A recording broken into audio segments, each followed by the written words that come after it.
केंद्रीय प्रदूषण नियंत्रण बोर्ड सीपीसीबी के मुताबिक आईटीओ के आसपास वायु गुणवत्ता सूचकांक 281 दर्ज किया गया है, जो कि खराब की श्रेणी में है।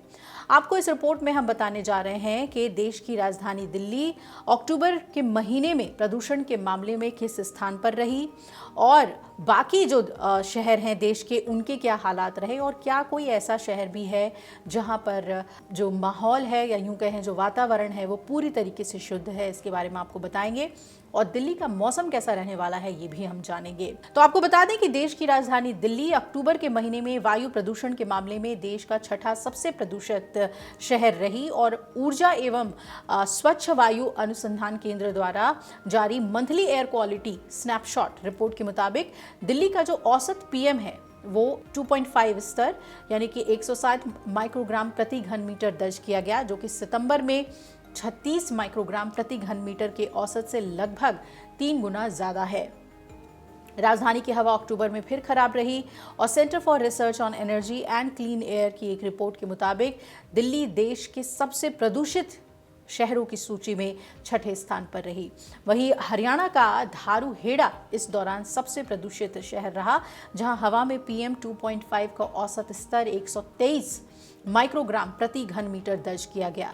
रिपोर्ट में यह भी बताया गया है कि अक्टूबर में दिल्ली का औसत पीएम 2.5 स्तर 107 माइक्रोग्राम प्रति घन मीटर था, जो सितंबर के मुकाबले लगभग 3 गुना ज्यादा है। और दिलचस्प बात यह है कि इस बढ़ते प्रदूषण में पराली जलाने का योगदान 6% से भी कम रहा। अब इसका मतलब यह है कि प्रदूषण के पीछे साल भर चलने वाले स्थानीय स्रोत जैसे वाहन, निर्माण कार्य और औद्योगिक उत्सर्जन बड़ी वजह हैं। धारूहेड़ा के बाद रोहतक, गाजियाबाद, नोएडा, बल्लभगढ़ और फिर दिल्ली सबसे प्रदूषित शहरों में शामिल रही। यानी कि आप कह सकते हैं कि दिल्ली एनसीआर का जो इलाका है वो राजधानी से आगे निकल गया है प्रदूषण के मामले में। इस रिपोर्ट में यह भी बताया गया है कि जो टॉप 10 प्रदूषित शहर हैं उसमें उत्तर प्रदेश और हरियाणा के ही 4 शहर शामिल हैं, जो सभी राष्ट्रीय राजधानी क्षेत्र में आते हैं। देश भर में 249 शहरों में से 212 शहरों में पीएम 2.5 का स्तर भारत के राष्ट्रीय मानक 60 माइक्रोग्राम प्रति घन मीटर से कम रहा, लेकिन केवल 6 शहर ही विश्व स्वास्थ्य संगठन यानी कि WHO के जो सुरक्षित मानक हैं, स्तर हैं, यानी कि 15 माइक्रोग्राम प्रति घन मीटर, इस पर वो टिक पाए। विशेषज्ञों का अब ये कहना है कि ये स्थिति बताती है कि प्रदूषण से निपटने के लिए सिर्फ मौसमी उपाय नहीं बल्कि पूरे साल के लिए ठोस और दीर्घकालिक योजनाएं बनानी होंगी। रिपोर्ट के मुताबिक हरियाणा का धारूहेड़ा अक्टूबर के महीने में देश का सबसे पोल्यूटेड शहर रहा है, जहां पर जो पीएम है वो 2.5 स्तर में 123 माइक्रोग्राम प्रति घन मीटर दर्ज हुआ और यहां पर 77% दिनों में वायु गुणवत्ता राष्ट्रीय स्वच्छ वायु मानक के ऊपर रही, जबकि 2 दिन गंभीर और 9 दिन बहुत खराब श्रेणी में रहे।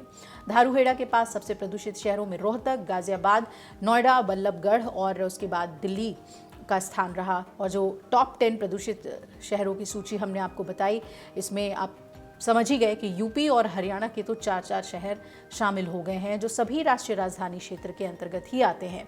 एक स्टडी भी की गई है और इसमें बताया गया है कि मेघालय की राजधानी शिलोंग अक्टूबर में सबसे स्वच्छ शहर रही, जहां पीएम 2.5 का औसत स्तर 10 माइक्रोग्राम प्रति घन मीटर दर्ज हुआ। और टॉप स्वच्छ शहरों में कर्नाटक के 4, तमिलनाडु के 3 और सिक्किम और छत्तीसगढ़ के 1 शहर शामिल रहे। तो ऐसे में दिल्ली एनसीआर की जो विजिबिलिटी है वो भी बहुत कम रह रही है। अगर हम मौसम की बात करें तो लगातार कोहरे की मार जो है वो देखने को मिल रही है। शुरुआत इसकी हो गई है और आपको ये भी बता दें कि कड़ाके की ठंड तो अभी नहीं पड़ रही और ठंड इस बार देर से भी आएगी, कड़ाके की ठंड ये कहा जा रहा है, लेकिन लोगों के घरों में पंखे चल रहे हैं। सड़कों पर आराम से लोग बिना स्वेटर जैकेट के आपको दिख रहे हैं, हालांकि कुछ लोग सिर्फ स्वेटर जैकेट में भी नजर आ रहे हैं। दिल्ली एनसीआर में जो मौसम है वो सुहावना हो सकता है क्योंकि वेस्टर्न डिस्टर्बेंस एक्टिव है और दिल्ली एनसीआर में 4 नवंबर और 5 नवंबर के लिए फोरकास्टिंग थी, यानी कि आज भी हल्की बारिश या बूंदाबांदी होने का पूर्वानुमान है, जबकि 6 नवंबर को मौसम सामान्य रहेगा।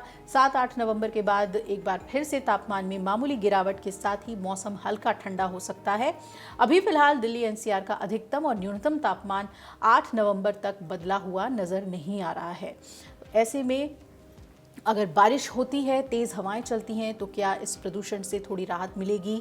इसका इंतज़ार दिल्ली और एनसीआर वासियों को ज़रूर है। अगर आप ये वीडियो YouTube पर देख रहे हैं तो हमारे चैनल को सब्सक्राइब कर बेल आइकन दबाएं और Facebook पर देख रहे हैं तो हमारे पेज को लाइक करें।